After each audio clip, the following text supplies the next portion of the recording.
Good morning to all of you. இது மாணவர்களுக்கான ஒரு பதிவு. கவர்மெண்ட் எக்ஸாம் வரப்போகுது, கொஞ்ச நாள் தான் இருக்குது. அதனால் இந்த நாட்களை பிரயோஜனமாக பயன்படுத்துங்க, கடின உழைப்பு கொடுங்க. நீங்கள் முயற்சி பண்ணிட்டீங்கன்னா ஈஸியாக நல்ல மார்க் எடுத்து வெற்றி பெற்றலாம். வெற்றி பெறுறது பெரிய விஷயம் இல்லை. இன்றைக்கி போட்டி உலகத்தில் நம்ம இருக்கோம். போட்டி, ஒரு நல்ல கோர்ஸ் கிடைக்கணும், நல்ல காலேஜஸ் கிடைக்கணும் அப்படின்னா நல்ல மார்க் இருந்தால் தான் முடியும். இல்லைன்னா பணத்தை நிறைய நம்ம செலவழிக்கணும்.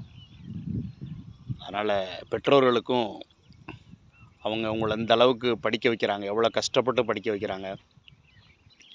வீட்டில் சில ஏழ்மையான மாணவர்களுக்கு தெரியும் பெற்றோர்கள் எவ்வளோ கஷ்டப்பட்டு உங்களை படிக்க வைக்கிறாங்கன்னு சொல்லி. அவங்களுக்கு பிரயோஜனமாக இருக்கணும் அப்படின்னா உங்களுடைய உழைப்பு முக்கியம். இந்த வயசில் உங்களுக்கு என்ன வேலைன்னா படிக்கிறதான் வேலை. இந்த பொது தேர்வில் நீங்கள் அந்த படிப்பில் நீங்கள் கான்சன்ட்ரேட் பண்ணிட்டீங்கன்னா நல்ல மார்க் எடுத்துகிட்டு நல்ல நிலைமைக்கு போயிடலாம். மார்க் மட்டும்தான் பேசுது இன்றைக்கி. ஏன்னா நல்ல மார்க் இருந்தால் நல்ல காலேஜுக்கு போயிடலாம். இப்போ +2 படிக்கிற மாணவர்களாக இருந்தால் நல்ல காலேஜுக்கு போயிட்டா கேம்பஸ் இன்டர்வியூவில் செலக்ட் ஆகிடலாம், உடனே சம்பாதிச்சிடலாம். உங்களுக்கும் உதவிகரமாக இருக்கும், பெற்றோர்களுக்கும் உதவிகரமாக இருக்கும். எந்த ஒரு பெற்றோருக்கு பிள்ளைங்க கொடுக்கணுன்னு நினைக்கிறதில்ல. பிள்ளைங்க நல்லா இருந்தால் போதும் தான் நினப்பாங்க. அதனால் உங்களுடைய கடின உழைப்பு, உங்கள் படிப்பில் ஃபோக்கஸ் இருக்கணும். வாத்தியார்கள் எத்தனையோ வாத்தியார் ஹெல்ப் பண்ணுற வாத்தியார் இருக்காங்க. அவங்கள்ட்ட நீங்கள் கேட்டால் மட்டும்தான், தேடினா தான் கிடைக்கும். ஒவ்வொரு விஷயத்தையும் நீங்கள் என்ன கஷ்டம்னாலும் டீச்சர்ஸும் சரி பெற்றோர்கள்ட்டையும் சொல்லி, பெற்றோர்கள் சொன்னால் அவங்க அதுக்கான ஏற்பாடு பண்ணுவாங்க. அவங்க படிக்கலைனாலும் அவங்க வாத்தியார்கிட்ட சொல்லி உங்களுக்கு ஹெல்ப் பண்ண ஏற்பாடு பண்ணுவாங்க. அவங்க படிக்கலையே, அவங்க அம்மா அப்பா படிக்கலையே அவங்களுக்கு தெரியாதுன்னு நீங்கள் நினைக்காதீங்க. படிக்கலைன்னாலும் அவங்க யாரை தேடினா, எங்கே போனால் என்ன கிடைக்கும், தான் பிள்ளைங்களுக்கு எதை கொடுத்தா ஈஸியாக அவங்க முன்னுக்கு வந்துடுவாங்க அப்படின்னு சொல்லி முயற்சி பண்ணி உங்களுக்கு தேவையான அத்தனையும் செஞ்சு கொடுக்க அவங்க தயாராக இருப்பாங்க. அதனால் மாணவர்களை தொடர்ந்து படிங்க. பப்ளிக் எக்ஸாம் வருது.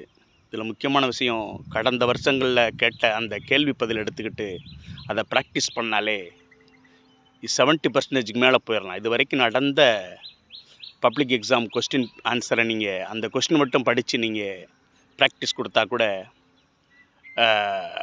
70% மேலே வந்துடலாம். ஏன்னா அவ்வளோ கொஸ்டினையும் சாய்ஸ் இல்லாமல் நீங்கள் ப்ரிப்பேர் பண்ணி ஒர்க் அவுட் பண்ணி அதை நீங்கள் படிக்கணுன்றது சாதாரண விஷயம் இல்லை. முயற்சி பண்ணால் முடியும். ஏன் இது மட்டும் கிடச்சா வந்துருமா நீங்கள் நினைப்பீங்க. ஆனால் அதில் அவ்வளோ கடின உழைப்பு இருக்குது. எடுத்த அத்தனை கொஸ்டினையுமே எல்லாம் பிளான் பண்ணி, அதாவது ஒரு ஆரம்ப கட்டத்தில் ரொம்ப கஷ்டப்படுற மாணவரை பாஸ் பண்ண வைக்கிறது எப்படி, மீடியமாக இருக்க ஸ்டூடெண்ட்டை ஓரளவு மார்க் எடுக்க வைக்கிறது எப்படி, ஹை லெவலில் இருக்க ஸ்டூடெண்ட் எப்படி 100% மார்க் எடுக்க வைக்கிறது, எல்லா லெவலும் ஆராய்ச்சி பண்ணி தான் அந்த கொஸ்டின் ஆன்சரை ப்ரிப்பேர் பண்ணியிருக்காங்க. இப்போ அந்த கொஸ்டின்ஸை நீங்கள் இந்த பப்ளிக் கொஸ்டினை ப்ராப்பராக சிஸ்டமேட்டிக் ஒர்க் அவுட் பண்ணி பாருங்கள். கண்டிப்பாக மேக்ஸ்லாம் பார்த்தீங்கன்னா அதே மாடலில் அதே கொஸ்டின் விளையினாலும் அதே மாடல்லையாவது நம்பர் மாறி கூட சம்ஸ் வர சான்சஸ் இருக்குது, நிறையா இருக்குது. அதனால் இது வரைக்கும் நடந்த பப்ளிக் கொஸ்டினை நீங்கள் ப்ராப்பராக எழுதி ப்ராக்டிஸ் பண்ணிட்டீங்கன்னா உங்களுக்கு அது ரொம்ப பிரயோஜனமாக இருக்கும். கண்டிப்பாக 70% மேலே கண்டிப்பாக உங்களால் மார்க் எடுக்க முடியும். சில நேரம் சொல்லுவாங்க பசங்கள்லாம், இந்த கொஸ்டின் இந்த புக்கில் இருக்குது, அப்படியே வந்துருச்சுன்னு சொல்லுவாங்க. அப்படியே என்ன அர்த்தம், அந்த கொஸ்டின் எல்லாமே இது வரைக்கும் நடந்த பப்ளிக் கொஸ்டினை செலக்ட் பண்ணி எடுத்த கொஸ்டின் ஆன்சர் படிச்சிருப்பாங்க. அதனால் எல்லா கொஸ்டின் வந்துடும் நம்ம சொல்ல முடியாது. 70% மேலே கண்டிப்பாக வரும். இது வரைக்கும் நடந்த கம்ப்ளீட் கொஸ்டினை கம்ப்ளீட் சாய்ஸ் இல்லாமல் நீங்கள் படித்து முடிக்கணும். ஹார்ட் ஒர்க் பண்ணால் ஜெயிச்சலாம். Hard work never fails. அதனால் மாணவர்களே தொடர்ந்து படிங்க. இருக்க கொஞ்ச நாளாக பிரயோஜனமாக பயன்படுத்துங்க. உங்களை நீங்கள் நம்புங்க. பெற்றோர்களுக்காகவோ ஆசிரியர்களுக்காகவோ உங்களுக்காகத்தான் நீங்கள் படிக்கிறீங்க. எல்லாமே உங்களுக்காகத்தான். அதனால் உங்களுக்குன்னு ஒரு முயற்சி பண்ணிங்கன்னா உங்கள் வாழ்க்கை சிறப்பாக அமையும். வாழ்த்துக்கள். தேங்க்ஸ்.